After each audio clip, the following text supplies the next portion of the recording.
Hello everyone, আসসালামু আলাইকুম। সবার কি অবস্থা? আশা করি সবাই ভালো আছেন এন্ড আমিও ভালো আছি। হঠাৎ কেন মোদী সরকার এভাবে আদা জল খেয়ে লেগেছে বাংলাদেশের বিপক্ষে? শেখ হাসিনার স্বৈরাচার সরকার, শেখ হাসিনার পতনের পরও কিন্তু ভারত এভাবে এভাবে আমাদের উপর ক্যাপে নাই, এমন গরম হয় নাই। আজ কেন এভাবে আদা জল খেয়ে লেগেছে আমাদের উপর, সেটাই জানতে পারবেন আজকের এই ভিডিওতে। আসল কথা হচ্ছে এটাই, ডাক্তার ইউনূসের এক পরিকল্পনায় ডাক্তার ইউনূসের এক পরিকল্পনায় ভারতের ঘুম হারাম হয়ে গিয়েছে।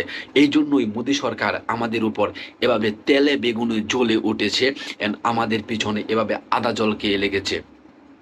আসল কথা হচ্ছে, আসল কথা বলতেছি, যখন স্বৈরাচার শেখ হাসিনা সরকার ভারতের প্রভু ছিল, ভারত তার প্রভু ছিল, প্রভু দেশ ছিল, তখন সেই শেখ হাসিনা সরকার পতন হয়েছে।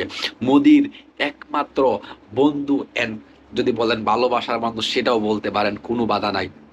যখন সে এভাবে পদত্যাগ করছে, পালিয়ে গিয়েছে, তখনও কিন্তু ভারত একটা টু শব্দও করে নাই। আজ কেন তার ভারতের ঘুম হারাম হয়ে গিয়েছে? মোদির ঘুম নাই চোখের মধ্যেই বলতে গেলেই, কারণ মোদির চোখের ঘুম হারিয়ে গিয়েছে। কারণ একটাই, সেটা হচ্ছে ডাক্তার ইউনূসের এক বিশাল পরিকল্পনা। ডাক্তার ইউনূসের সাথে তো পরিকল্পনা করে কখনো কেউ পারবে না, কারণ ডাক্তার ইউনূস হচ্ছে সারা বিশ্বের মধ্যে একজন শিক্ষিত। তার তার লিখিত বই ফ্রান্স কলেজ উত্তরে চলে। তার পরিকল্পনা কি আর এই চা বিক্রেতা মোদির সাথে মিলবে? তার তার পরিকল্পনা, আমার হাসি আসতেছে কথা বলতে। চা বিক্রেতা মোদি আজ বাংলার পিছনে এভাবে আদা জল কে লেগেছে। আজ কদিন আগে দেখা গেছে যে ইন্ডিয়াতে ইন্ডিয়াতে যে আমাদের high commission, passport high commission, সেই হাই কমিশন অফিসে তারা আক্রমণ করেছে। কেন জানেন? সেটা হচ্ছে, কারণ হচ্ছে একটাই, সেটা হচ্ছে ইংরেজরা ইংরেজরা বাংলাদেশের এশিয়া মহত্বের মধ্যে এক বিশাল বিমান ঘাঁটি বিমান ঘাঁটি বানিয়ে গিয়েছিল। সেটা এতদিন পর্যন্ত বন্ধ ছিল, অনেক দিন যাবৎ বন্ধ ছিল। এশিয়ার মহত্ব দেশের মধ্যে একটা বিমান ঘাঁটি, সেটা হচ্ছে লালমনিরঘাট, রংপুর লালমনিরঘাটে হাটে। সেটা এতদিন বন্ধ ছিল। আজ সামরিক সূত্রে জানা গিয়েছে, যেটা বিশেষ করে সামরিক সূত্র জানা গিয়েছে যে ডাক্তার ইউনূস এই পরিকল্পনা করছে সেটা চালু করার জন্য। আর যদি সেটা একবার চালু হয়ে যায়, তাহলে ভারতের সেভেন স্টার নিয়ে টানা হেঁচড়া শুরু হয়ে যাবে। কারণ হচ্ছে, এটা এশিয়ার মধ্যে এক বিশাল বড় বিমান ঘাঁটি, যেটা এতদিন যাবৎ বন্ধ ছিল। কিসের কারণে বন্ধ ছিল? আওয়ামী লীগ সরকার থাকাকালীন কিসের কারণে বন্ধ ছিল, সেটা আজ কেউ জানতে পারে নাই আজও। সেটা হচ্ছে, সেই বিমান গাড়িটা হচ্ছে একদম ভারতের সীমান্তের সাথে ঘেঁষিয়ে লাগাইল।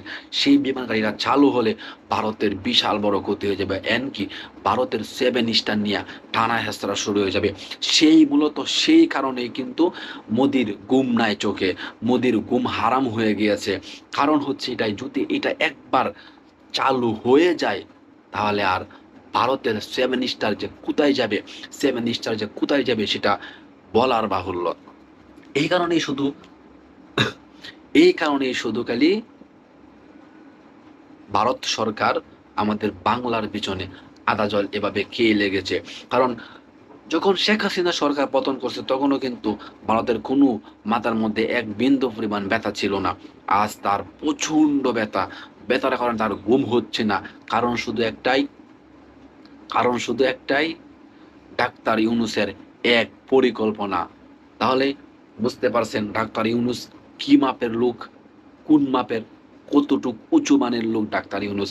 ডাক্তার ইউনূসের পরিকল্পনার সাথে দুনিয়ার কারোই পরিকল্পনা মিলবে না। তাই বলি কি, সবাই বাংলার সাথে থাকেন, আমার সাথে থাকেন, ডাক্তার ইউনূসের সাথে থাকেন। আমাদের এই বাংলাদেশটাকে আরো উচ্চ পর্যায়ে নিতে চাই। আমরা সকলেই ঐক্যবদ্ধ হয়ে যাবে, এভাবে ঐক্যবদ্ধ ছাত্র এক ঐক্যবদ্ধ হয়ে আমরা স্বৈরাচার সরকারকে পতন করিয়ে দেশ থেকে পালাইতে বাধ্য করেছি। এভাবেই আমরা ঐক্যবদ্ধ হয়ে ভারতের সাথেও মোকাবেলা করব ইনশাআল্লাহ। সবাই ভালো থাকবেন, সুস্থ থাকবেন। ইনশাআল্লাহ আমার জন্য দোয়া করবেন, আমার ভিডিওর উপর সাপোর্ট করবেন, লাইক কমেন্ট শেয়ার করে, চ্যানেলটা সাবস্ক্রাইব করে সবাই আমার সঙ্গে থাকবেন। ওকে, আল্লাহ হাফেজ।